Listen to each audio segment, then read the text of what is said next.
নমস্কার বন্ধুরা, ঘরোয়া রেসিপি কিচেনে আপনাদের স্বাগত জানাই। আশা করি আপনারা সকলেই ভালো আছেন।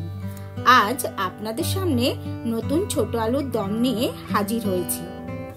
শীতকালে নতুন আলু আর কড়াইশুঁটি দিয়ে এই রকম আলুর দম থাকলে আর কিছুই লাগবে না। তাহলে চলুন বন্ধুরা, দেখে নেওয়া যাক কিভাবে এই রেসিপিটি তৈরি করলাম। নতুন ছোট আলুর দম করবে বলে এখানে আমি 1 কেজি এরকম ছোট আলু নিয়ে নিয়েছি। আর আলুটাকে কিন্তু আমি 5-6 বার খুব ভালো করে ধুয়ে নিয়েছি, কারণ এর মধ্যে দেখবেন এই নতুন আলুগুলোর মধ্যে মাটি এসব লাগা থাকে, তাই 5-6 বার আমি খুব ভালো করে ধুয়ে নিয়েছি। আর এদিকে আমি একটা কড়াইতে একটু জল বসিয়ে দিয়েছি। এবার এই ছোট আলুগুলো আমি এটার মধ্যে দিয়ে দিচ্ছি। দেখুন জলটা কিন্তু আমার হালকা গরম হয়ে গেছে। তারপর আমি আলুগুলো দিয়ে দিলাম। এবার আলুগুলো দিয়ে আমি এর মধ্যে 1 চামচ লবণ দিয়ে দিচ্ছি, কারণ লবণটা দিলে কিন্তু এই আলুগুলোর মধ্যে খুব ভালো করে ঢুকবে। এবার একটা ঢাকা দিয়ে দিচ্ছি।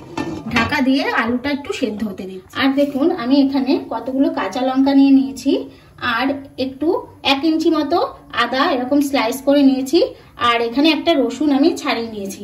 এটারও আমি একটা পেস্ট তৈরি করে নেব।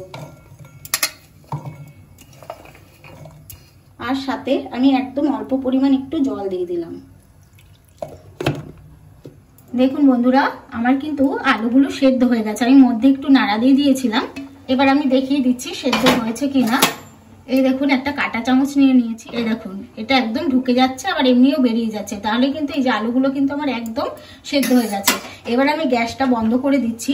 বন্ধ করে দিয়ে আলুগুলো একটা পাত্রে তুলে নিচ্ছি।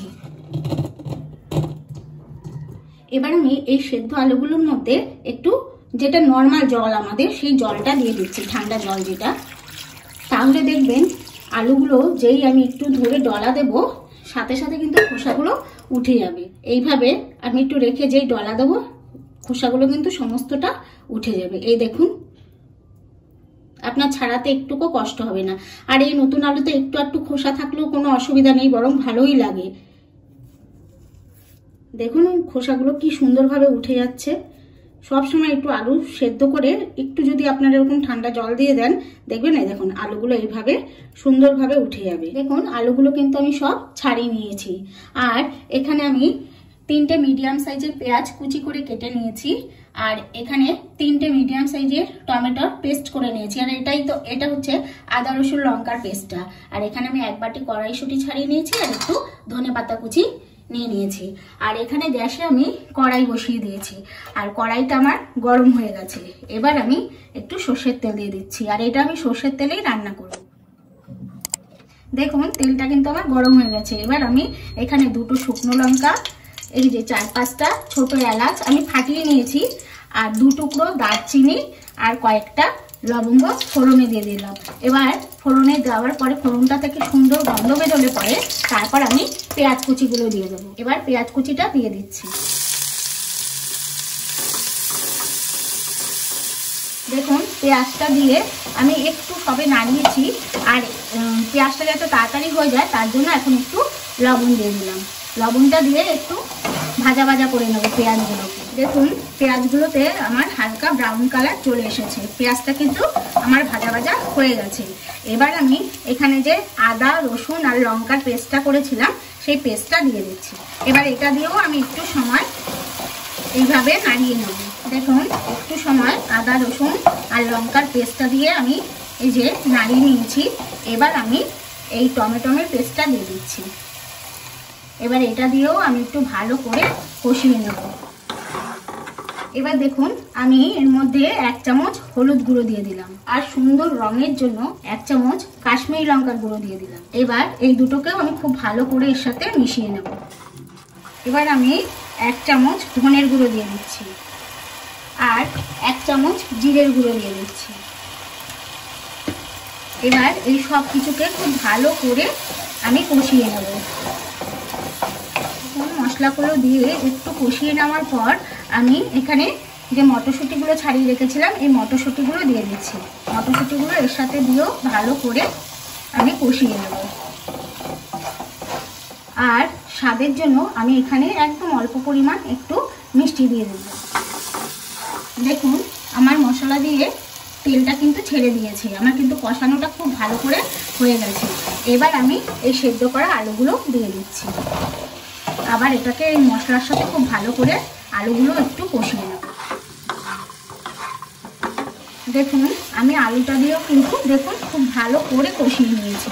আমার গা দিয়ে কিন্তু এই যে পাশ দিয়ে সব তেল ছেড়ে দিচ্ছে। এবার আমি গরম জল দিয়ে দিচ্ছি, কারণ এটা সব সেদ্ধ করা, এখানে কিন্তু একটু গরম জল দিতে হবে। আর গ্রেভিটা মাখো মাখো হবে, তাই অল্প পরিমাণ গরম জল দিয়ে দিচ্ছি, কারণ এটা কিন্তু টোটালি সেদ্ধ করা হয়ে গেছে আলুটা। আর আলু সেদ্ধর সময় তো আমি লবণ দিয়েছিলাম, তাই কিন্তু মশলা কষানোতে আমি অল্প পরিমাণ লবণ দিয়েছি। তারপরে একটু চেক করে নিয়েই তারপর লবণটা কিন্তু আপনারা ইউজ করবেন। দেখুন বন্ধুরা, আমি জলের পরিমাণটা এইরকম দিয়েছি, গ্রেভিটা যেন একদম পাতলা না হয়ে যায়, কারণ এই আলুর দমটা একটু গ্রেভিটা গাঢ় থাকলেই বেশি ভালো লাগবে। এবার আমি এটাকে একটু ঢাকা দিয়ে হতে দিচ্ছি। এবার আমি ঢাকাটা তুলে নিচ্ছি। দেখুন আমার আলুর দমটা কিন্তু একদম সম্পূর্ণভাবে রেডি হয়ে গেছে। আর গ্রেভিটা দেখুন একদম কিন্তু যে ঝোল ঝোল তাও না, এই যে মাখো মাখো গ্রেভিটা রয়েছে। এইরকম হলেই কিন্তু এই আলুর দমটা খেতে খুব ভালো লাগবে। এবার আমি এর মধ্যে অল্প পরিমাণ গরম মশলার গুঁড়ো দিয়ে দিলাম, সাথে 2টো কাঁচা লঙ্কা আর একটু ধনেপাতা কুচি দিয়ে দিচ্ছি। দিয়ে মিশিয়ে দিলেই আমার কিন্তু নতুন আলুর দম রেডি।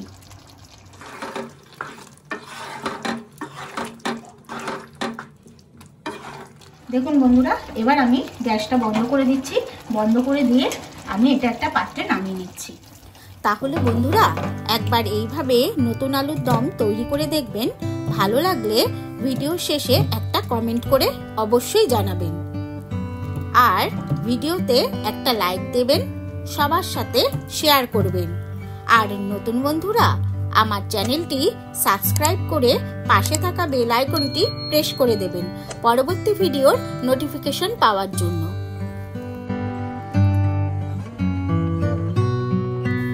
আর দেখুন বন্ধুরা, দেখতে কিন্তু খুব সুন্দর হয়েছে। এবার আমি গার্নিশ করার জন্য ওপর থেকে আবার একটু ধনেপাতা কুচি ছিটিয়ে দিলাম। আমার মটরশুঁটি দিয়ে নতুন আলুর দম রেসিপি পরিবেশনের জন্য রেডি।